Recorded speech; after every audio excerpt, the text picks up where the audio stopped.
One after finishing the college entrance exam, I went on a family trip to the beach. Grandma, being superstitious, said that praying by the sea at midnight could bring us wealth. She insisted on taking the whole family. I heard a storm was coming that night, so I tried hard to stop them. But Grandma thought I was disrespecting the sea god, and had Dad tie me up and take me to the beach to apologize. I begged them to let me go, but my brother said I deserved it. Mom also scolded me for being bad luck. In the end, they all left safely, and I was swept away by the sea and drowned. When I opened my eyes again, it was the day we planned to do the praying. I've calculated it. Tonight at 12:30 is the best time. If we take the offerings to the sea god, then the family will definitely get rich next year. I opened my eyes, and Grandma was discussing the prayer with my parents. I was dry, sitting on the hotel's big sofa, not drenched by rain or suffocated by seawater. I had been reborn. Just as I was processing all this, I got slapped hard. My head jerked to the side, and my ear buzzed. Above me, Grandma's impatient voice rang out. Jane, what are you daydreaming about? Did you hear what I just said? If anything goes wrong with tonight's prayer, I'll beat you to death. My parents joined in, yelling at me too. You little brat, so stupid, can't even be clever. The pain snapped my brain into focus. In my past life, the weather forecast said it would rain heavily at midnight, and I tried desperately to stop them for their safety. But Grandma said I was being disrespectful to the sea god by stopping the prayers. She had Dad tie me up to apologize at the beach. A storm hit after midnight. I endured getting soaked in the storm for a long time before the sea swallowed me. In my final moments, as the sea waves engulfed me, I saw the hotel room lights where they were staying, laughing and having a good time. They never thought to rescue me. In this life, it's their turn to taste being devoured by the waves. At 11 p.m., we headed to the beach with the offerings. Grandma set up candles and incense, kneeling and praying. According to her, the ritual had to last at least an hour. By 11:30, there was lightning and thunder, and it started pouring rain. My brother, unhappy about getting wet, got up to leave. I'm going back. It's freezing. My good grandson, the ritual isn't over yet. You can't run around. Grandma quickly called to him, but he didn't listen and walked off. Let him go back, or he'll catch a cold, Mom said, getting up too. I'll head back and make him some ginger soup. Out of love for her grandson, Grandma agreed. It was just the three of us left on the beach. Half an hour later, the tide started coming in. Grandma finally finished her ritual and hurried to leave. After a few steps, I quietly tugged on her clothes and whispered, Grandma, I think I saw Mom's gold necklace drop. Why didn't you say so earlier? Grandma panicked immediately and turned back to search without hesitation. That gold necklace is worth tens of thousands. Your mother is always showing off when she shouldn't be wearing it out here. She bent down by the seashore to look. The next moment, a wave surged and pulled her into the water. Mom, Dad shouted in shock, rushing to grab her. But the waves were strong, pulling him in too. The current dragged them further and further away. Jane, go get a life preserver and save us. Dad struggled to stay afloat with Grandma, shouting for help. I stood outside the tides, smiling. Dad, I don't know how to swim. You little brat, are you doing this on purpose? If you don't go now, believe me, when I get back up there, I'll kill you. I ignored them. Let's see if you can get back first. A bigger wave came and pulled them deeper into the sea. Their figures vanished completely. Watching them disappear, I went back to the hotel to tell Mom. She was furious and slapped me twice. You wretched girl, why wasn't it you who got swept away? She hurried to the front desk for help. The hotel sent staff to search. It took them nearly 3 hours to find them. When they were brought back to shore, Grandma had already drowned. Her lips were blue, her whole body was shriveled from the water. Dad, while in the sea, managed to grab a floating life buoy and was barely conscious. To save him, Mom used up all our family savings. He was revived, but Dad was completely paralyzed from the neck down. After that day, Mom never came around, leaving me alone to care for him in the hospital. When Dad woke up 3 days later, seeing me, he was furious and kept glaring at me. He seemed to strain to hit me, but was too weak to move. Only then did Dad realize something was off and nervously checked his condition. I approached with a smile. Dad, don't get upset. The doctors said your lower body is completely paralyzed, and your organs are weak. Getting angry now will just hasten your death. Dad glared at me with resentment, squeezing out words from between his teeth. Wretched girl, I remained calm, simply reaching down to remove his oxygen mask. He struggled, trying to signal for me to put it back. I spoke slowly. Dad, I'm the only one left to take care of you now. You better be polite to me. After general anesthesia, people sometimes forget how to breathe temporarily. Dad, in discomfort, could only nod desperately. Seeing he was about to collapse, I finally put the mask back on. This time, he only glared in silence, not daring to curse anymore. A week post-surgery, Dad was brought back home. At first, he wanted to complain to Mom, but she frowned at the sight of him in a wheelchair, harshly urging, "Get him into a room already. What's he doing here in my way?" Frightened, Dad stayed silent, placing all hopes on my brother. However, his reaction was even colder. With Dad crippled, why bring him back? Couldn't we just leave him to die at the hospital? Dad had to face the harsh truth and dared not say anything more. Mom and my brother didn't let it go either. Since Dad was disabled, Mom refused to work. Living off the last bit of our savings, money was tight. Whenever something wasn't right, they took their temper out on Dad. She'd use a feather duster to hit, or push someone to the ground and start punching and kicking. My little brother was even more curious. He wanted to know if someone who's paralyzed could still feel, so he smashed their kneecap with a hammer. I used to be the punching bag for the family, but then I got a temp job, and started bringing home some money every week. Mom and my brother were so fixated on my money that they stopped hitting me. One night after work, I came home, opened the door, and there was Dad lying on the floor, panting like a dog in distress. Mom immediately reached out her hand to me. "Where's this week's money?" I handed her my part-time earnings. "Just this little bit." She took it, but looked at it with disdain. "I spent years getting you an education, and for what? Useless." Just then, my brother came in with his friend. Seeing the money in Mom's hand, he naturally snatched it. "Perfect. I didn't have enough for tomorrow's outing with my buddies." "Son, why don't you leave half for Mom? We haven't figured out this week's groceries." Mom tried to negotiate nicely, but my brother wouldn't budge.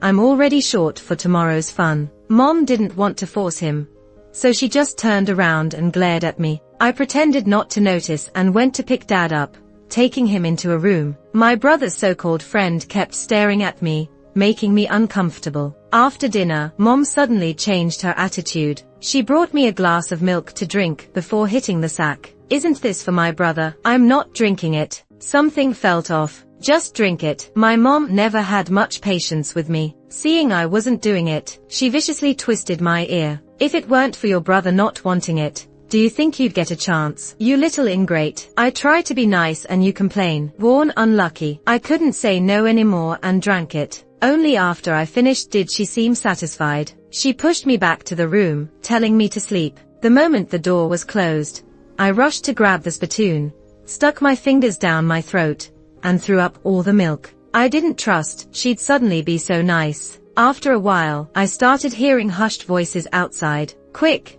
I grabbed my old phone and hit record. "She's out for sure, right? $500 a night. Tomorrow leave before she wakes up." My brother reminded his friend. I heard the friend respond, "Got it. You're really okay with this? 500 just to let me be with your sister? That girl's a loser, not worth anything else." My brother sneered. When he finished speaking, the door opened. In the pitch black, I felt a figure hover over me. Disgusting panting filled my ears, and a hand stumbled onto my collar, trying to undo my buttons. I held my breath, then quickly flipped and pressed him to the bed, smothering his face with the comforter. MMMPH. The guy was startled and started struggling. Grinding my teeth, I reached for the X-Acto knife hidden under my pillow and pressed it to his neck, whispering a warning. "Don't move." The guy was shocked, eyes wide in fear. With the knife held to him, I didn't allow him to make a sound. I grabbed my old phone and sent an emergency message to the cops. After what felt like forever, I barely heard sirens approaching outside. I deliberately released my hold. The guy immediately snatched the knife from me, tossing it aside. He pinned me down on the bed and slapped me. "You wretched girl, threatened me with a knife. I paid. You should have been ready to please me tonight." By the time the cops burst in, the guy had just tossed his shirt aside. It was clear what he intended. They rushed to pin him down and moved to help me, wrapping me in a coat, speaking gently. Are you hurt? What did they do to you? I acted shaken, trembling and crying, shaking my head. Mom and my brother showed up too, looking terrified at the scene. This is breaking and entering. We can sue you. Yeah, get out of our house. Mom joined in screaming, but no one paid her any mind. The cop just sneered. There was almost an assault here. You'd better think about how to explain it at the station. What assault? No such thing. Mom reflexively denied it. My daughter's just with her boyfriend. What assault? She spoke, glared at me. You stupid girl. Clear this up. You want to ruin us. I didn't respond, turning to whisper to the female officer holding me. Soon, she moved to grab my old phone from the pillow. Together with the other officers, they listened to the recording. It captured everything.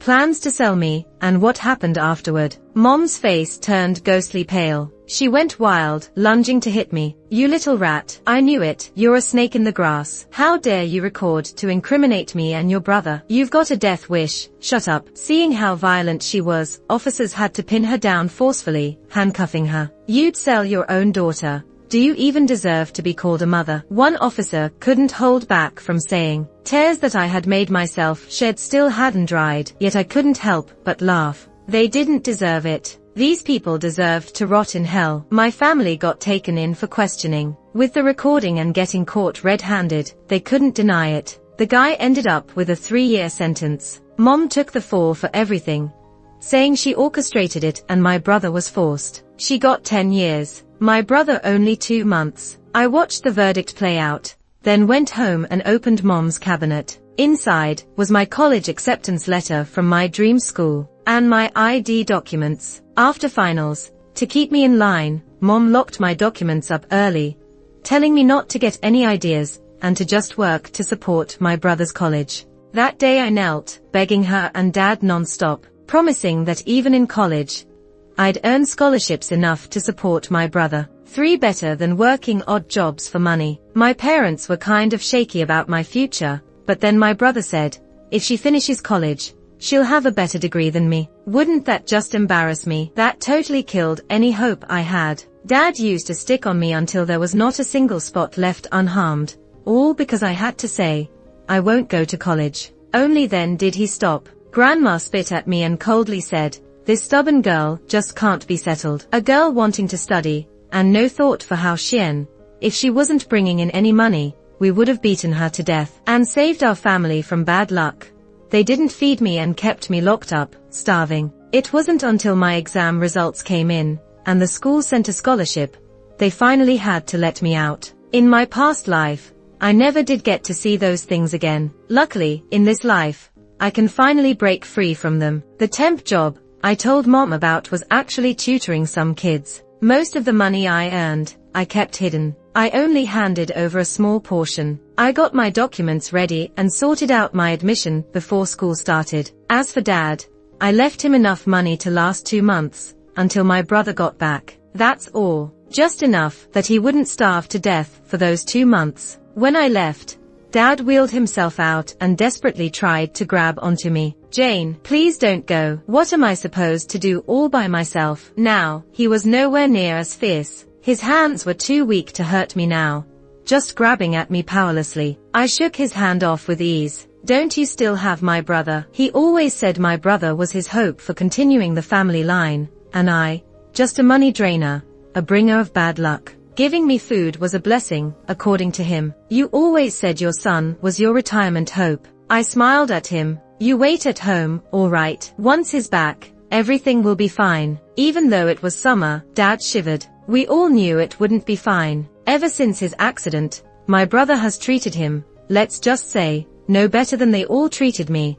But that's exactly what I hoped for. I left without a second thought, walking away from that home. When school started, I threw myself into my studies. During downtime, I did tutoring gigs. I never got into my dream college in my past life. Now, with this chance, I wasn't about to waste it. I spent 2 of the most peaceful months of this life. Then, 2 months later, my brother somehow heard where I was and waited for me outside my classroom. As soon as I left the class, he pulled me aside. Jane, you've really got some guts now, sneaking off to school like this. I was surprised to see him. You're out already. He was furious. Don't think you're off the hook. Since Mom went to jail, you're gonna have to take care of me. I'm broke. Give me all your money right now. He held out his hand like it was no big deal. I couldn't help but chuckle. What if I say no? You wouldn't dare. He glared at me, ready to punch. His usual go-to. Just like the family. A little upset, and they'd beat me up. I used to not dare to dodge, because if I did, they'd beat me even harder. Now, I wasn't scared anymore. I grabbed his hand, reminding him, don't forget, you just got out of jail. What? Want another trip back in? He glared at me, knowing the risk, and didn't dare to touch me. Instead, he threw some threats and stormed off. A few days later, I started feeling like someone was secretly following me. That night,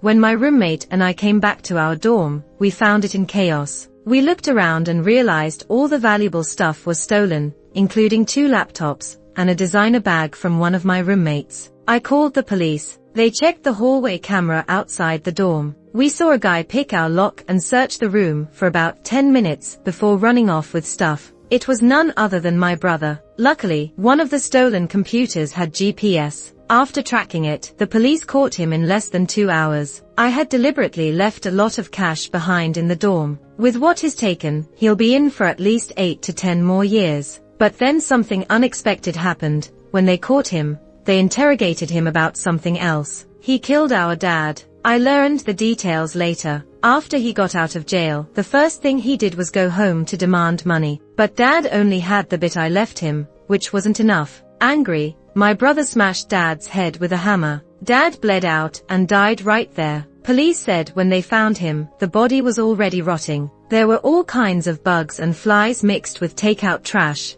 much like a dump. Imagining those 2 months of Dad's life made me feel it's almost poetic justice. His beloved son finally sent him to hell. I couldn't help but wonder, what was Dad thinking and feeling at that moment when he was killed? My brother was found guilty of murder with solid evidence and was sentenced to life. During break, I visited him in prison. When he saw me, it was like seeing hope. He got all excited. You're finally here. Get me out of here. I don't want to be locked up forever. Even now, he thought he'd get out. I didn't know whether to laugh at his naivety or call him stupid. You got life. How am I supposed to get you out? I asked, amused. Tell the police you did it. He insisted without hesitation. And that money was rightfully mine. I didn't steal. Confess to them and switch places with me. I laughed in disbelief. You killed someone. Why would I swap places with you? I'm your brother. This is what you're supposed to do, he said, as if it were a matter of course. If you dare not go, his words stopped mid-sentence. He used to threaten me, saying he'd tell the elders if I didn't go. They always found a way to make my life miserable. But now, I smirked. Why aren't you finishing your sentence? Mom's already in jail because of you. And Dad, you killed him. What else do you think you can threaten me with? My brother was speechless. When threats didn't work, he softened his tone. Sis, we're still siblings bound by blood. Can you really be okay with me being locked up for life? I'm begging you, save me. He put himself in the lowest position. I looked at him mockingly. In my past life, when Dad tied me up by the sea, my brother watched. I begged him just like this, but he only said, you deserve it. Then he kicked me over, pressed my head into the sand just for fun. When he got bored, he just walked away. So, do I really not want to? Seeing those who killed me in my past life meet a deserved fate, that brings me the most joy. If I saved you, wouldn't all my past suffering be for nothing? I said with a cold smile. Visiting time was almost over. I spoke into the intercom one last time. Stay in here and reflect for the rest of your life. After saying that, I stood up and left. My brother kept calling out from behind, pounding on the glass. Jane, get back here, you witch. I vaguely heard him curse. Then quickly, a guard came over and took him away. I left the prison without looking back. At that moment, I felt a freedom I'd never experienced before. 10 years flew by just like that. Without those demonic family members, I finished my studies and found a decent job. Over these years, I saved up quite a bit of money. In a few more years, I could hit my retirement goals. Right at this point, a familiar call came through on my old phone, one I hadn't used in a while. I answered, you little brat, where the hell have you been hiding? In the next moment, I heard the sharp and venomous scolding of a woman. Even though it's been 10 years, Her voice instantly brought back memories of the abuse. Don't think you can escape me by running away. I'm your mother. You'll support me for life. The woman kept yelling over the phone. I laughed. They truly were mother and son. Their words to control me were identical. Mom, you're out of jail. I had long expected this day to come. I hadn't planned on avoiding her. I gave her my new home address, letting her move in first. By the time I got home from work, the place was a mess. Everything was turned upside down, like it had been ransacked. My mom lay on the couch, greedily devouring the supplements I had in the freezer. 10 years passed, and she had aged a lot. She looked haggard, tired, and hunched over quite a bit. But when she saw me, it was just like before. She put down the supplements and charged at me, raising a hand to hit me. You little wretch, I finally found you. You must be tired of living. How dare you hide here alone? I grabbed her hand as it came down to hit me. The hands that once felt strong and impossible to resist now seemed weak in my grip. Mom, I wasn't hiding, just out working. I tightened my grip on her hand, until she let out a painful scream. She struggled to pull away, a bit afraid, mumbling under her breath, you brat, now you've got some strength. She sat back down and asked, where's your brother? She just got out, and didn't know he was in prison. I outright lied, he's on a trip. Knowing I'm out, you didn't even bring him to pick me up. Useless. My mom started cursing again, mumbling about the hardships she endured in prison. If it weren't for you setting me up, I wouldn't have been in jail for 10 years. I'm telling you, if you haven't been taking care of him, I won't forgive you. She rambled on, blaming it all on me. It was laughable how, after 10 years, she could still confidently put all the blame on me. I didn't expose her lie, just said, he'll be back soon. Mom didn't say anything else, asking me to get a room ready for her to stay in. My place needs renovation soon. How about staying at a nearby care facility for a while? It'll also help you recover your health. What care facility? At first, she resisted, but when I mentioned it offered free meals and health care, she couldn't resist and hurriedly moved in. But shortly after moving in, she started having frequent nightmares. The facility was by the sea, and every night she dreamed of Grandma, who drowned, coming back for revenge. The constant sound of the waves became a source of terror. A half-month later, I visited. She looked like a different person, with weariness weighing her down, huddled on the bed, looking around tensely, shaking. When she saw me, Mom eagerly grabbed me. Daughter, Jane, you're here just in time. Get me out of here. I don't want to stay. Isn't it nice here? Why leave? I asked, genuinely confused. Didn't I pick this beautiful seaside area just for you? And the care facility too, built just for her release, costing a fortune. She's their only guest. No, it's not. I want to leave, please. Take me away. Mom babbled desperately, repeating the same words. I laughed. Weren't you always telling me to take care of you? With such a beautiful place, wouldn't it be great to stay forever? Hearing forever made her tremble even more. I don't want, please, Jane. I'm begging you, let me go. Mom really can't take it anymore. Ever since coming here, Grandma keeps haunting my dreams. She says I was the one who harmed her back then, and she wants me to join her down there. I don't wanna go. Save me, take me away. My mom clung to my clothes fiercely, scared I might run off. Looking at her, she seemed confused between a dream and reality. I stared at her panic without a flicker of emotion. She didn't know that in my past life, when I was tied up by the sea, I begged her the same way. Dad and Grandma were the ones who tied me up, and my brother just mocked. So, I pinned all my hopes on Mom. I was naive, thinking maybe, since I was part of her, that she'd feel for me. I cried and told her I'd die, begging her to take me back. But she wouldn't listen. She just said, the seaside view is lovely. What's all this nonsense about dying? So unlucky. Back in the day, I yearned to see this view. Now you're just here for some reflection. You should be grateful. Then she left with everyone else. Only I was swallowed by the waves. Now, she has a chance to live by the sea for life. She can see that view she longed for every single day. Weren't you always wanting to live in an oceanfront house? Now that wish is fulfilled. Be happy. I whispered in her ear. Oh, and I forgot to tell you. Dad's dead too. Killed by the son you guys raised. Your precious son's in jail now. So tell me, do you think Dad might join Grandma to visit you tonight? You didn't raise my brother right, which led to Dad's demise. He'd definitely want to drag you to hell to pay for it. Wouldn't he? Hearing me, Mom grew more frantic and screamed. I calmly stepped back, watching her. Tonight, her nightmares would probably have Dad in them too. She didn't know that all these days, she dreamt of Dad and Grandma, because I had the nurse implant psychological suggestions, so she would unknowingly think of them every day. Before I was born, she was the one Dad and Grandma abused. Deep down, she was more terrified than me. She understood the pain of such treatment, yet, she still inflicted it all on me, even worse. In this life, let her suffer torments like this forever. I turned and left the nursing home. Before leaving, I reminded the nurse to take good care of her. Sometime later, the nurse called and said my mom couldn't take it and went insane. I paid the nurse to have her sent to a mental hospital. From that moment, I was truly free. I trust that without them, I can live out the rest of my days peacefully.